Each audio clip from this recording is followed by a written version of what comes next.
work. Tony done really, really well with the Academy, and I think it's a great opportunity. It's the opportunity of a lifetime for a lot of people here. And I say that because there's not many things and not many academies like this that give you a chance, a realistic chance. Tony's forged a lot of links. You can see for yourself. You can go to any big club in Europe now, they know who he is. From Madrid, Man City, anybody know who he is. And that's a big, big opportunity for young people to take advantage of that. And for parents, sometimes young people don't know about the opportunity they've got. Explain, these things don't happen all the time. And you've had examples there. So all I'm going to do tonight is share a few ideas that I've got. And an idea can spark an association. Association can spark a whole ideology, a behaviour, a goal. And you go from there. But all I want to do before I begin is put the ball in your court. I've been around for a while, like Tony says. Is there anything that anyone want to take away from this evening? Any young player, what do you want to know? What do you want to learn? Any parents? I've worked as a performance coach for many, many years. If I had a magic wand, what would you like to have if I had a magic wand? What do you want to learn? Nothing? You can all go home. What do you want to take away? Yeah, anything? Yeah, anyone got anything specific they want to learn? Or are you going to leave it? If you leave it to me, I'm going to mess with your head. Good question. With a stick. Leadership is key. Leadership. It starts parents, coaches with discipline. Because, for example, if you smoke, you can't complain the children smoke. You've got to be a leader. You're a coach, and you do what you do, the kids are going to watch you. So for me, leadership is the key. I'm going to talk as we go along. Great question. Okay? So I've taken some stuff out of the book. I've written many books. This is a best-selling book. I'm going to offer it for free at the end. If you want, email me, give you a copy of it. And you can take what you want out of it. But I want to ask you, what's your goal? Does everyone have a goal? Yeah. Yeah, what's the goal? Anyone got a goal? Tell me your goal, yeah. Yeah, okay. Anyone's got a goal? Yeah? Good, okay. Because anything's possible, you just never know. Okay, anything's possible, you just don't know these things. So have a goal, and think about it. If you've got a goal, think about it. I'm going to talk about as we go along how important it is to have a goal. Okay, you have to have a goal in life. If you don't have a goal, then people make it part of their goal. Okay? People are going to say to you when you go through the academy that you can't do. Okay? Who's ever had people say to them before they can't do something? Yeah, we've all had that. When someone says you can't do something, watch to see what they've done first. Okay? If someone says to me you can't write the book, if they've written the book, then maybe I'll listen. If they haven't written, I won't listen. So if Tony says something to you, you listen. But he wants to say you can't do it, he'll tell you you're not training hard enough to do what you've got to do. So what I'm saying here is that people are going to discredit you. And why do you think they discredit you? Why would they do that? Why would anyone in their right mind do anybody? Anyone? Jealous. Yeah, there's envy and many things. Some people make it their business to try and stop you achieving. They're so consumed with you. Okay? So I've written many books, and I'll slightly introduce myself this evening because I've run seminars up and down country last couple of weeks and in the Far East, and people say, I do a lot of this stuff in America and the UK, well, why should we listen to you? So I'm going to give you, I don't like to talk about myself because people get bored. I'm the only person who likes to talk about myself, so we won't go on about it. But I'm going to give you a bit of background to how I got to where I was, and then you can take away what you want at the end. It's entirely up to you. They're all little books, okay? And funny, because I write books, because the other day, I was at a friend's house, and I grew up originally in the outskirts of this country, Western Sydney, a poor area, and my friend's mum says to me, how did you go on and do all the things that you did? Winning tournaments and all these things, 10 books, 3 bestsellers, you couldn't even read and write properly when you finished school. My kids went to private school, and they've done F4, really, excuse the French. And basically I said, because at 23, I enrolled in university and I started lifelong journey learning. I went to Loughborough University in the UK, and my journey began. Every day I studied 4 hours a day. And what I didn't know what to do, I learned to do. Okay? So it wasn't by fluke. Hard work to get there. And that's what I'm trying to promote tonight. You've got to work hard. If you want to, you work hard, you get there, and you'll make it. So I've written a lot of stuff on therapy. I was quite fortunate because one of my mentors set the foundation up with Arizona. Jeff, I didn't learn under Larry's one of the greatest therapists ever. I didn't learn under him because he passed away at the time I got involved with this sort of stuff. But Jeff is the foundation of, he's been a very good mentor of mine for many years. So I've learned from the best people. I was in the masterclass in Arizona. 10 people were invited to go to the masterclass in Arizona. The first time ever held there in his home. And I was quite fortunate. I do conferences around the world, and I speak to the best coaches in the world. Who do one World Cups and work at the highest level. I don't just watch them speak, I speak to them and ask them questions. Okay? I ask. I'm very fortunate to have many, many friends and colleagues and associates who've done many things. And I ask them questions, and when I'm in America, for example, I go to San Diego, the Olympic Institute there, and I'll speak to all champions, the gold medal winners, okay? And learn from them, because you can always learn. Who agrees you can always learn? Okay, we can always learn. No matter what age you are, you can always learn. Every day I learn something new. I listen to coaches speak, I listen to Tony speak, I'm learning all the time. So for the players, young players, you're never too big to learn. Okay? Always learning. Always learning. I learn from the best. I go to conferences, the best in psychology, in psychotherapy, all the time. Always going. People say to me sometimes, Jim, I saw you at this conference, what were you doing there? You've been doing this 20 years, you've been doing it. Because I want to learn more. I was there this year, I go to conferences, see the best speakers in the world, courses, and they say, why are you doing it here? Because I want to learn. So I'm at St. George's Park in the UK, the home of football in the UK. I go all the time. If I don't speak, I go to learn. Okay, so I'm encouraging you to learn. And I'm not saying that to brag, I'm saying that because it's important to know that. Every time I'm in Australia, people say, whenever I talk anywhere, and the other day I was at the airport waffling on about something, and someone says, were you the one at 5 Alive? It was, yeah, I worked with Pascalines for a long time, and we did really, really well. My media career, I did radio. I used to interview City in the UK for Southwood Radio, and I got access to some, really, really good people. That was my short hair clean cut days.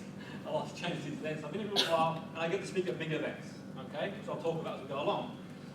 Seminars, these days are on seminars. So I'm going to share some stuff with you tonight, and you take what you want. I know what's going to happen, because this always happens all the time. What's going to happen is some of you are going to email me tomorrow and ask for ebook. Some won't. Some are going to walk away and say, what's that all about? And some are going to say, fantastic. And it's okay, because one word can spark something special. It only takes one word. Who remembers a good teacher that had at school? Who remembers a good teacher that had at school? Yeah, we all remember that good teacher. Okay, I had a coach who believed in me, who gave me encouragement. For the first time I had encouragement was that 15-year-old. And it was a coach who said, you can compete at the highest level if you want to. And they gave me enough to believe. So it takes one word. You hear something I say tonight, how you know what can happen? Anything can happen. You might go away, and you remember that word. Okay? People say, how do you do it when you've achieved it? How do you do it? And it's up to you, really, to hit the ground running. Mental skills is like anything. Do you eat one good nutrition meal and you're fit forever? Do you do one training session? No. You've got to keep training mentally. Keep training mentally all the time. Experiential. Like Tony does the coaching is the same. We do experiences. The book I write, and I'll email if you email me, it promotes experiences. We learn for experience. That's how we learn. We don't learn didactically. The schooling system you go to is a very old system. It's toast, it's gone. It's Industrial Revolution. It's time for change. It doesn't teach anybody anything. You haven't got a formula for confidence, for happiness. I'm not discrediting teachers, I've been teaching myself. I'm just saying the way of learning. We've got kids on I'm not saying it's right or wrong, who've been given medication because they can't sit down still. They can sit still when they play a video game. They can sit still when they watch TV. It's just not interesting for them. So we're trying to promote learning in an experiential way. So you learn from experience. Okay, sometimes you fail, sometimes you do well, and you go from there. My inroad to the game as a conditioning coach when I first started was when I was doing at Loughborough University in the UK. My friend was working with Palace as the head conditioning coach. He brought me under his wing, and he took give me some players to work with. Nash was one of the first players I worked with, keeper, played in Premiership, released from Cleveland Road, non-league club, took him under my wing, and he went on to big things. I don't put it down to me, but that sort of led other players. Like Ian Pearce would come to me, and I would make my name in the game, and my journey would begin there. Okay? My journey would begin there, and that was the key for me to go forward. But I worked in other sports too, in other sports as well. I'll talk about it as we go along. I help people with anxiety, stuff like that. Young girl, 13-year-old, retired from the game with trampolining because her colleague blew up the leg on trampoline, and gave it 2 years. Worked with her, got back into the newspaper, and won a bronze. But I don't want to talk about that. I'm just using it as an example how the mind plays tricks on us sometimes. Every one of you players at some point is going to have doubt. I assure you that. When I come back into football, I was in the football wilderness. Andy Hill from City took a job at Bury, and he said, Jim, come back in football. For 7 years I worked in secure unit, the worst 3% offenders in the UK, to test myself, and he said, you've got to come back in the game. I came back at Bury, and Hill left. He left, Casper come along, and he knew of me, and he goes, I'm going to bring you on board. It's Bury. I stayed anonymous there for a little while, but then we won, we produced all these players. We smashed national average, won competition, we beat teams in the Premiership, and so the story goes. That's my rise back in the game of football. As you go along, both looking at the Adams, but also we had education too. We made sure the players were in the top 4, I think, education system in the country. And I'm saying that because the young players, education is important. Not just football, educate yourself as well. I said school, obviously, the building methods aren't always great, but learn. Learn, it's important you learn. You can't really rely on the game itself, you've got to be learned. You never know what's going to happen, okay? There's a fallback option. And we have players of all levels, like Buchanan now, many players, Colin, another player who got really, no one wanted him, West Ham wouldn't have him, Arsenal wouldn't have him, too much trouble, Cole. He comes to us, and League Two, and he gets in a lot of trouble. He's quite a troublesome character. I said one day, this will be young players to see if all things are possible. I said to Colin, what's the problem? You're causing us a lot of issues. He went to college one day and got into some trouble, and the manager wanted to kick him out. And I said, manager, give me a chance. And I said, Colin, what's the problem, man? And I said what I said to you kids now. What's your goal? I said, what is your goal in front of the first team players? And he was like young, 17, 18. And he goes, I want to play Champions League. And I want to play for international football. And everybody laughed. Everybody laughed at him. But 3.5, 4 years later, they weren't laughing. Because he put his head down, and I remember I was in Australia doing a tour, and a lad from Australia who was shadowing me in the UK said, mention Cole. I said, why do I want to mention Cole for? He goes, because he's playing tonight. I said, who for? He goes, Fenerbahce against Chelsea in Champions League, and he scored a winning goal. And 2 years later, I think maybe in Austria, Switzerland, at the Euro Championship, and he's playing for Turkey. I get back to the UK, the evening news interviews me saying that Colin said good things about you. Did you think he could achieve it? I said, I don't know. On the same page, the manager says that he believes he could have achieved it. It goes to show some people, you know. But I'm making that story, I'm telling that story, the truth, you don't research, with your young players, you've got to be in it to win it. You just don't know. Nobody would have him. We took him on board, we nurtured him. Okay? We do what Tony does really, really well. Look after people. That was the goal. Okay? And that's the key for any player to look how things can change in a short time. 3.5 years. I don't know the equivalent in this country how it would be, but we're talking like the 4th tier football to go in the highest level. It's a pretty damn good achievement. And that didn't surprise me because I could see we really wanted to do it. And very survived the first team. We were 10 points bottom of the league. We stayed up. I left when we were about 6. We knocked out teams like Sunderland in the cup. We were punching above our weight. It was time for me to move on. And but to show you also how the youth players who, and Tony made a great point about the MP 3 or 2, whatever one. Casper Michael, you heard of him before? Yeah, Leicester City player. When he was at City, he came loan to us at Bury. Do you think most players want to go to Bury when at City? What's the response you think the player will give you to come to Bury if you're at City? He's going to tell you where to go. But I said, if you play first team football for us, it's bigger than playing reserve team football for City. Because reserve team football means nothing in the UK. First team football is where it's at. And he came to us and he built his reputation, I believe, at that point. He learned the hard yards. Because anyone can play at City in that beautiful environment. Anyone can. It's the most wonderful environment we've ever seen. You go in there, they've got everything you can wish for. beautiful, easy. Easy, even I could turn up and play. It's that beautiful there. But you go to Berry, it's a different ballgame. And you learn the ropes. At the time, Berry wasn't what it was now. We didn't have a training ground like they've got now, better now. And you learn the ropes. So you young players, don't be afraid to learn the ropes. If you're young and you get game exposure, it's better than playing A-League reserve team football if they've got that or whatever. Because reserve team football is nothing. Honestly, it's played at like 1970s World Cup pace when you watch those players stroll around. And that's the key. First team football. It's men and boys really. And you test it until you get stronger. Okay, who agrees with first team football? Everybody agree? Yeah, of course it is. Of course it is. And the training methods I brought in were advanced because I blended mental and physical. The mental physical approach is what I would use. I do plyometric. I'd also do psychology. People say to me, Jim, when are you going to start doing psychology? 6 months after I've been there. I said, well, we're doing it now. Psychology's not sitting down and it's doing experiential learning, we talked about before. And I was putting heart monitors on players. We played Everton.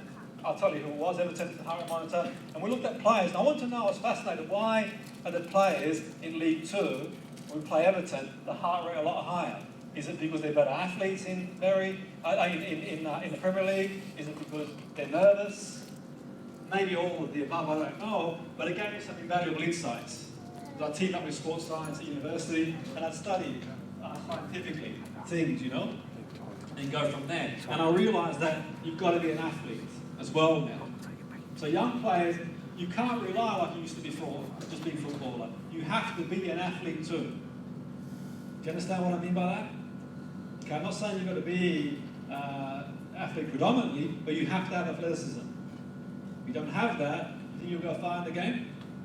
No, it's hard. Because players now are athletic. So you've got to work hard. Do you think you can achieve the athleticism just on academy and team training alone? Who thinks they can just come to the academy 2-3 nights a week, bit of team training and achieve it? No? I don't think you can. I think you've got to put more into it. One of the reasons why, and I can't speak for this country because I don't know the system that well enough, but I can see there's not many players being produced, by the way. The academy here probably produces more than the institute. That's another story for another day. But I know in the UK, the reasons that players coming through, one of the big reasons they don't train enough. There's regulations. I know in Spain they train 3 times more. Germany 3 times more. They haven't got regulation. So you get out what you put in. And these players come to, in some of these teams in the UK, it's changing a lot now. You guys are going there now, are lucky. There's change and you realise that to win something, you've got to start putting the effort in. But there's like 15-hour rule a week, 20-hour rule a week. Where are you going to go if the other player's training double? You've got no chance. And technically, you see that. You can see it technically. Don't take it from me. You watch. Watch the European Cup. I was there. Lose to Iceland, team of 100,000 people. It's disgraceful. Seriously. And nothing I wouldn't say to the coaches there, and they know they can't do nothing, has the time. But it's changing now. So I'm saying to you players, you've got to train. Okay? You've got to put it in, which is key. Okay? You've got to work hard. You've got to do, not burnout, but you've got to put the effort in. Free kicks one day, recovery one day. And that's why things like cryotherapy for me are important. I do cryotherapy. I tour the world, and I do seminars. So how do you do it, Jim? You land in Singapore,